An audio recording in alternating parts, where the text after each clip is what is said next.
première présentation. Le temps est donné, le pouvoir de cette communauté d'open source est grand.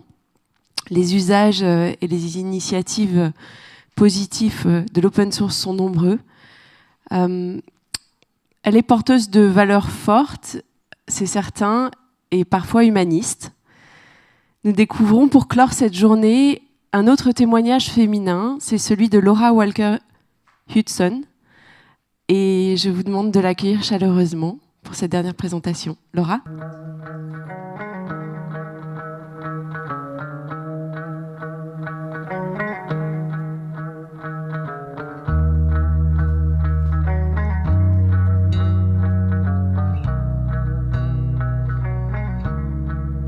Good afternoon.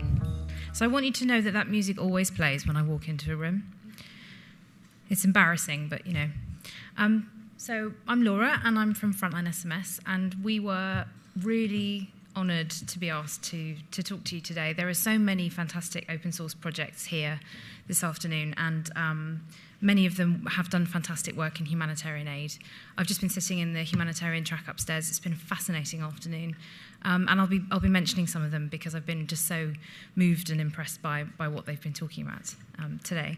But I want to tell you a story about the genesis of our project, which is the one I know the most about, and also about what it says about how open source software providers exist in a world where they're competing with proprietary software providers, and also where they're trying to be adopted. There's been a tweet going around recently about how adoption is really the lion's share of the battle with open source software, or with any tool. And I think that what we've been finding is that the relationships that you have with your users are really the critical bit. So let me take you back first of all to where Frontline SMS came from. We are 5 years old this year. We were created by Ken Banks, who's my boss. He was in the early sort of years of this century, he was working in Africa doing conservation work, and he started to see the sheer scale of the adoption of mobile, again, adoption in Africa. It's everywhere. You can't get away from it. And he started to understand that if you could put tools that are usable by so many on such a scale in the hands of community organisations, then they would be empowered to use it to do more things. And the number of community organisations and community groups in Africa is just staggering. So the other thing about scale is that we're getting pushed to do it all the time. When you do, pitches to donors for, for funding, they say, yeah, that's really nice. How are you going to make it scale? What kind of scale are we talking about? Where can we find one tool that's going to just scale? What's the one thing we should focus on that we can take to scale in our organisation? And at Frontline SMS, we started to sort of, maybe sort of push back or try and redefine actually what people mean by that word. For us, it means a number of things, and I'm going to pull out a few of them today, particularly with regard to humanitarian response, because that's what we've been talking about upstairs. But in Africa, if you're going to do something at scale, you have to do low-tech stuff. This is a joke that I have tried in many countries around the world. Not many people find it funny. It's a British joke. Does anyone here watch Doctor Who? No? Oh dear. At an open source conference? Really? Okay, well, anyway, these are Daleks, and they are scary. I hid behind the sofa as a kid myself many, many times. They actually have been ruined by the Doctor Who creator for the current series, right? Who's made them float? So this kills my joke. But the point is, they're technology, they're terrifying, and when they meet a flight of stairs, or at least in the 70s and 80s, it defeated them. So technology is fantastic, but it doesn't work everywhere. And it doesn't work in the places that are dark on this picture. Much of the world, right? So these are places where there isn't infrastructure, there isn't fixed line telephony, there's not the internet. You're talking about places where really very little works, and probably physical conditions are quite tough on technology as well. So you take an iPad to the middle of the Sahara and it won't last particularly long because, the conditions just aren't great. But what will work is mobile, and that's what we've seen with the explosive growth of mobile adoption in Africa. The UN says that 90% of us around the world now have mobile phones, or have access to a mobile phone, which is an important distinction, but not one that's fatal to using it in social applications. There are 5.3 billion active mobile phone connections in the world. There are soon to be 6 billion sometime next year, we think. More SMS was sent last year than ever before. So people saying that SMS is a technology that's on the out really is not taking into account the explosive growth of this technology in the developing world and how it's being used. So you're also seeing people taking this mobile technology, which is cheap and plentiful, and adapting it to their own uses. We have a lot of these photographs, but this is one of my favorites because it shows really entrepreneurial ingenuity in action. This is a village shop, and village shops in Africa have been one of the big microfinance interventions of the last... Can I just check, are you getting any of my slides, or is it kind of... Oh, you're getting the one there. Just good, because this is a very visual thing, and otherwise I'd be kind of sad that you'd be missing out. So they're great pictures. So this one in particular really moves me because this is a village shop lady, and as I was saying, they are one of the microfinance interventions of the 90s and the early years of this century, such that you now find people doing it too much. So there are 3 village shops in every village, and village phones followed soon after. So you give someone a bit of money to buy a phone, and then they'd be able to rent it out to people. And you can see that the phone on the screen there has a sales total on the screen. And my phone doesn't do that, but the phone that she's holding has been changed so that it does. And the other thing she's done to it is she's added the wire you can see coming out the top. And this is competition in action, right? She has added privacy to her phone. It was the only one in the village where you could go around the back of the shop to make the call rather than standing where she could see and hear you. So you can see how this technology is being changed. And what we wanted to do was to take the exciting stuff about SMS, the fact that it's immediate, that it's something that you get and you read very fast, that you can read and then delete, and no one has to know that you've seen it or sent a new one. It works in places where no other signal will get through, where it's hard to place a voice call, and where certainly there's not going to be mobile internet. In many countries, it's cheaper than voice calls, although still relatively expensive. And if you're using it to collect information or to manage staff, then you're instantly digitizing the data that you're sending and receiving. So if you can capture that kind of energy, the entrepreneurial energy we saw in those pictures, and the how powerful SMS can be in a certain sort of intervention in a certain place, and put it in the hands of communities, then you could do something really cool. So off he went, and he developed this software and put it on the internet for free. And then in 2008 or so, he was talking to a particular donor who said, listen, we really like this idea. Why don't you make it open source software and then we'll fund you? So he said, okay. So I made it open source, and it's been on the internet for a free download as open source software since 2008. We've had over 17,500 downloads so far.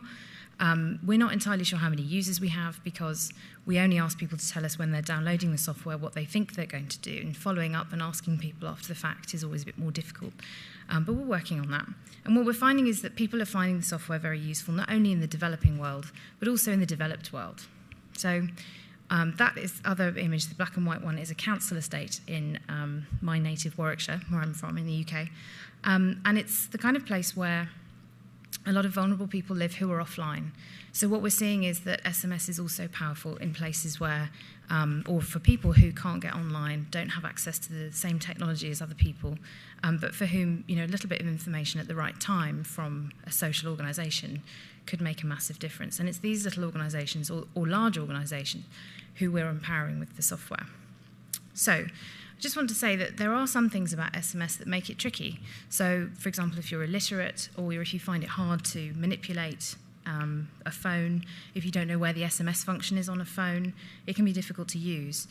In some places, SMS isn't popular because the script simply doesn't work. In others, because there are cultural factors inhibiting use of SMS, particularly for certain groups like women.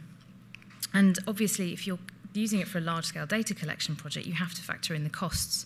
Or even if you're sending out lots of SMS to people, or you're trying to encourage people to SMS you back, you still have to factor in how much it's going to cost them and whether the balance of incentives is right for them to want to send SMS into you. So what can you do with this software? Well, you can send out information. So you can send out health alerts. So there is cholera in the next village. This is what it looks like. This is what to do if you have it. You can send out information that if they didn't have it, they'd have to travel to get it, and that would cost time. So jobs information, for example, that there is a job in the next town. It's worth knowing that before you make the day's journey to go there.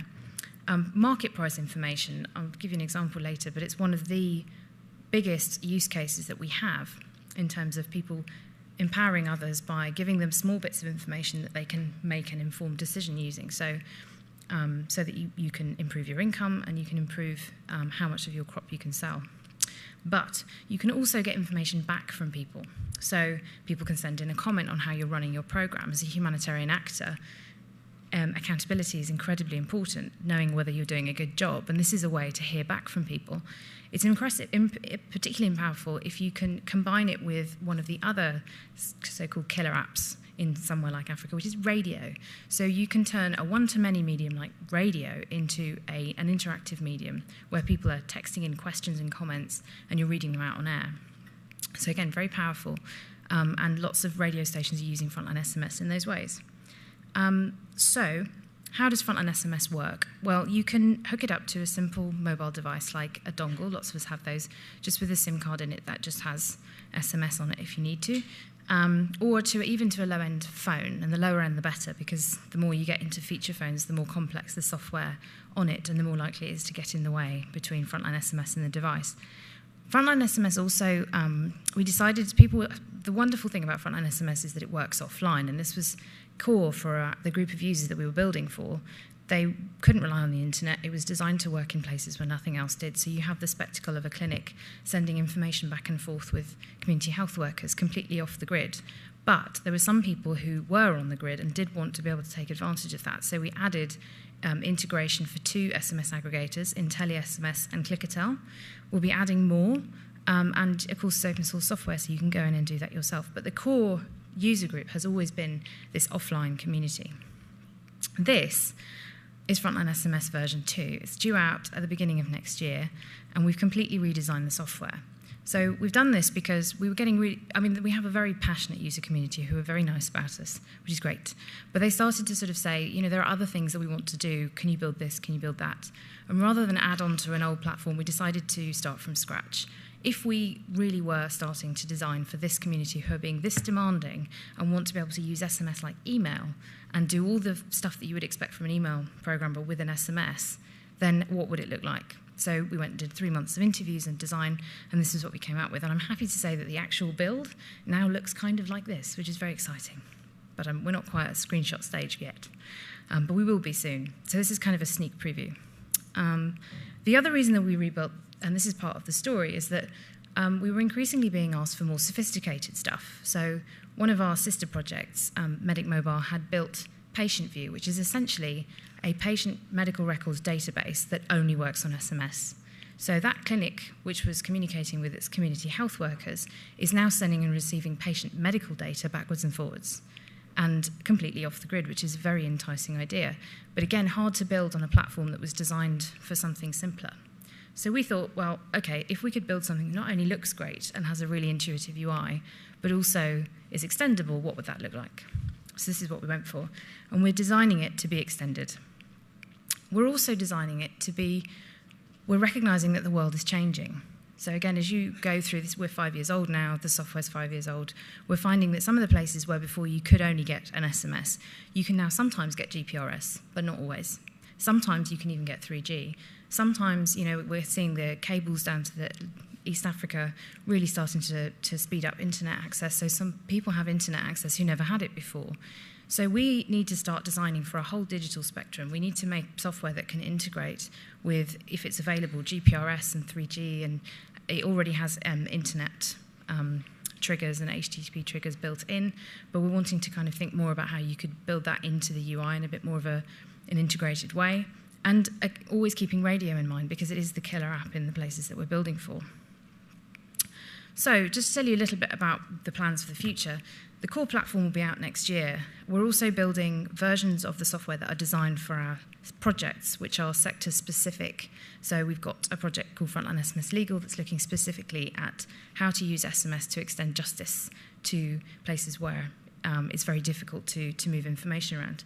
So we were looking upstairs at a fantastic picture of police records in Guatemala, and it's just a shed full of paper.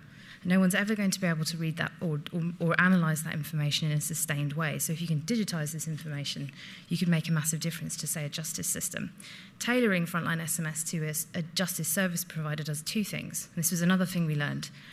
It means that that service provider feels you're speaking their language, which is key to adoption. So try talking to a humanitarian aid worker or a lawyer and not being one, and see how much they listen to you. It's much easier if you have someone who speaks the language and understands the systems and have software that's tailored to their specifications if you can. That said, there's lots in these new bits of software that actually would be very useful to many other people. So what we're doing is we're also nicking bits of code back and planning to package them as plugins for others who are doing something that's maybe not legal provision, but who might be able to use, say, a scheduling function in Frontline SMS. Ooh. Take that again. The other thing we're going to do, and this is again an evolving ask, we still have that core user who is offline. People are asking, though, for Frontline SMS in the cloud. They want to be able to administer a Namibia-based system from Washington, DC, and they want to do it in the cloud. They don't want to have to faff about with their own computer. So we're looking at that. We're also looking at a version of Frontline SMS that can deal with real scale, that runs on a server. At the moment, it's designed to run on a laptop. I've mentioned that we're looking at integrating it with different bits of the digital spectrum. There is out in our user community someone who's built a version of Frontline SMS, the application itself, that works on an Android phone. So you've got the spectacle of people being able to manage SMS data without even having a computer, just sitting on the phone. And then finally, and I've been really struck by this today, there are so many of us doing fantastic work, and a lot of it is about serious data management. So if we can bring an SMS component to their system, or even better, if 3 or 4 systems can be brought together in an integrated way that works for an agency, how fantastic is that? No one's duplicating effort, and no one is creating a proprietary system that nobody else can use. It's all open source. So this is something that we have to start talking to agencies. And someone said very correctly that we shouldn't be going to, although amusingly I hadn't met this person before, so it is worth it. We shouldn't be going to open source conferences and talking to each other. We should be going together to humanitarian conferences and talking to them. And I think that's something we absolutely must do. So some of the existing integrations, we have an Ushahidi mapping tab. I don't know if people are familiar with Ushahidi, but it's an online geographic visualization piece of software. And that will be built back into version 2 sometime in the next couple of years. Freedom Phone, we're building an integration with. It's the interactive voice response version of Frontline SMS. It is for voice menu systems. Press 1 to get this, press 2 to press the other. What Frontline SMS is to SMS. So that's really exciting. Lots of places where people are illiterate would really benefit from being able to use Freedom Phone. A couple of examples of how we've worked with humanitarian agencies. The International Organization for Migration in Pakistan used Frontline SMS to send messages to 1.2 million people who were displaced by the violence in the northwestern frontier province of Pakistan in sort of 2008. And they worked with their mobile network operator to integrate it into Frontline SMS and then send messages out that way, which is great. It is an example of very large-scale use of Frontline SMS, and that's the other point about scale. That's horizontal scale, and what we often see is lots and lots of nodes using Frontline SMS to reach lots of people on aggregate, and that's horizontal scale, and that's what we do. That's what we really are passionate about, is the power of lots of people working with a tool that's freely available to do fantastic things. A couple more thoughts for you on that scale word as it relates to open source software in humanitarian aid. When we talk about emergency response and open source software, it's been in the news a lot, and a lot of the reason for that is because there have been mega emergencies recently. We had Haiti at the beginning of 2010. We then had the Pakistan floods about halfway through that year. We've had the China earthquake since then. We've had the Japanese tsunami and earthquake, and we've had the Christchurch earthquake. These are big emergencies. Even the East Africa famine has really hit the news. This is a list of all the emergencies that happened in Africa in 2009, according to AlertNet, which is one of the biggest news channels for humanitarian aid workers.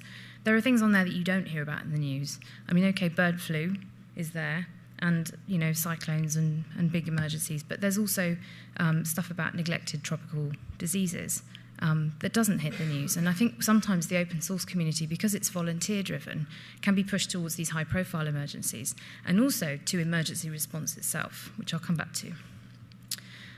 This is a list of neglected crises, which is a technical term in humanitarian aid because there are emergencies that do not get any traction, that are chronically underfunded, that do not get the funding that they request through the UN system.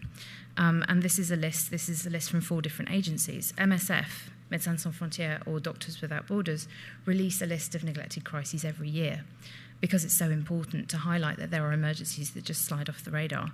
I think we could do more to be creative about, if we can't empower big humanitarian agencies to respond to these emergencies, what if we could empower local responders to respond to those emergencies? Are there creative ways that we could actually make a difference in these places? This is a horrible, horrible graphic, isn't it? But I think it's very interesting. This is the whole disaster management cycle.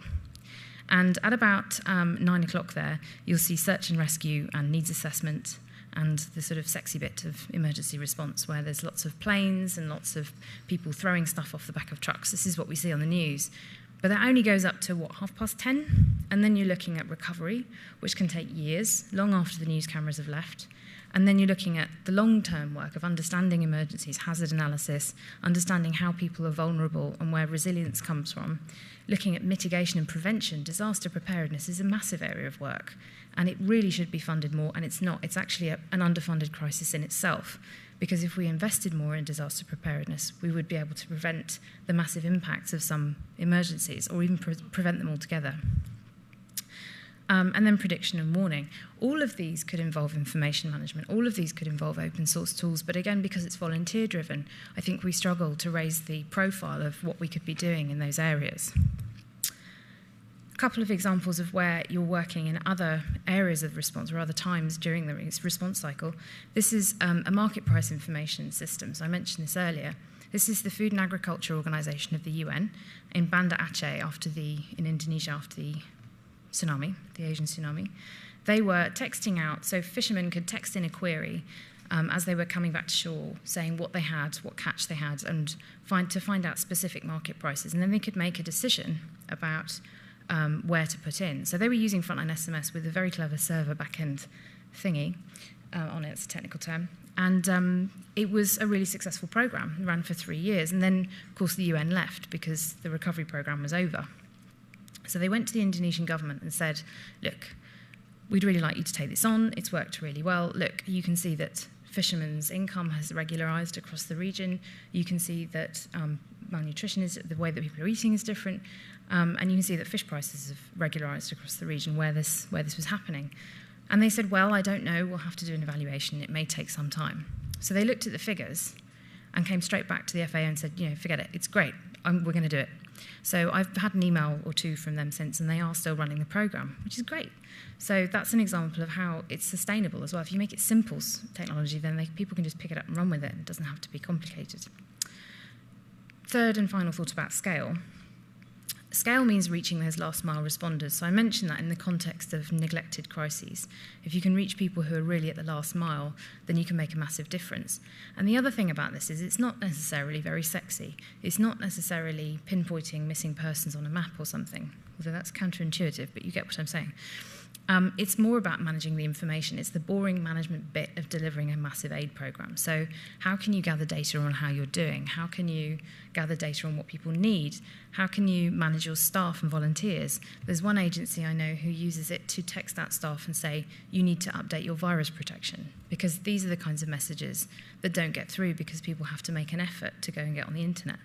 So if you can use these low-end technologies and open source tools to do this kind of management information stuff, you can actually empower a small local emergency responder such that they maybe don't need such help from the international aid agencies.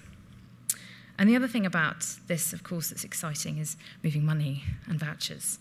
So mobile money is increasingly big. In the wake of a disaster, it can be used to give out money instead of in-kind aid, which means people have more choice. We've been doing cash programming in humanitarian aid for a while now, but doing it with mobile money is new. And in some countries, you're actually looking at whether the emergency is big enough, setting up a mobile money system in order to do it, which is brave. Usually, it's better to go where people already are, but if needs must, that's something that we can do. Again, that's something that maybe is something for a consortium of agencies to approach, and I think that's what we're seeing, which is really interesting. But what I think Frontline SMS will continue to focus on is making software that's easy to pick up and run with, that you don't need training on, that just gives you a very generic tool that you can use to run your program, to do your work quicker, cheaper, faster. And again, that's what I see in a lot of the tools that we're talking about. And if we can expand the product set, if we can expand the number of functionalities available to people that they don't have to pay for, that's massive, especially if you're doing the unsexy stuff that really makes things run. So, for example, UN OCHA in East Africa in Nairobi, they use Frontline SMS to communicate internally during off-hours and emergencies. So they send out security alerts to staff, basically. They can text people when they're en route in their land cruisers to and from camps and emergencies. And they're using it. There is some discussion of using it in Dadaab camp in Kenya, although not by OCHA, by other agencies. Again, a consortium approach, which is exciting.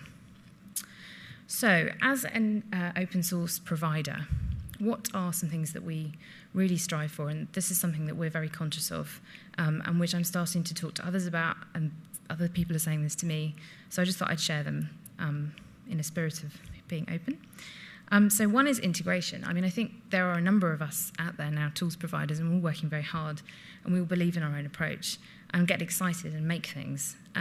What would be great is if we could get excited and integrate things, which I appreciate doesn't fit on a T-shirt quite so well, but it would be really fantastic if we weren't duplicating effort, but we're instead creating a cohesive product set that people can put together different components. I mentioned that a few times, so that's one thing. The other is professionalize, and this is tricky to say, but quite often when aid agencies talk to me about using the software, they get that it's easy to use, they get that they don't need training, they get that I don't need to come and install it for them, but they'd like me to anyway. Because they feel that they would like to get an expert in, and they would like to hear from someone who's maybe heard some stories about how it's been implemented before. And at a certain point, you start to think, well, there's a business model here. But the other thing is, genuinely, there are agencies who will not adopt your software unless you have a support structure. And if you are an entirely volunteer-driven organisation, obviously that's a huge challenge. Arguably, I think, again, that's where a consortium approach can be very helpful.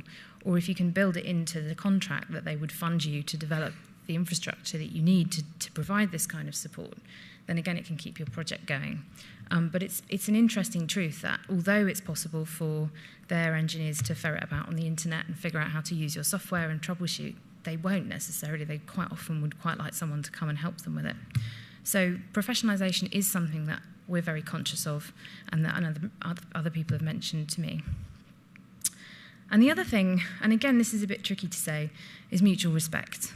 So some of the open source community have been working very hard, and sometimes come up against humanitarian agencies and say, you're not getting what I'm doing, and the agencies are looking at them saying, well, I don't understand what you're doing, and I don't think you understand what I'm doing either. And there's a slight feeling of antagonism. Wouldn't it be great if we could just all accept that we're experts in our own field and work together? I think that's something that we could do with building, is this sense of mutual respect. Thank you very much. Thank you, Laura.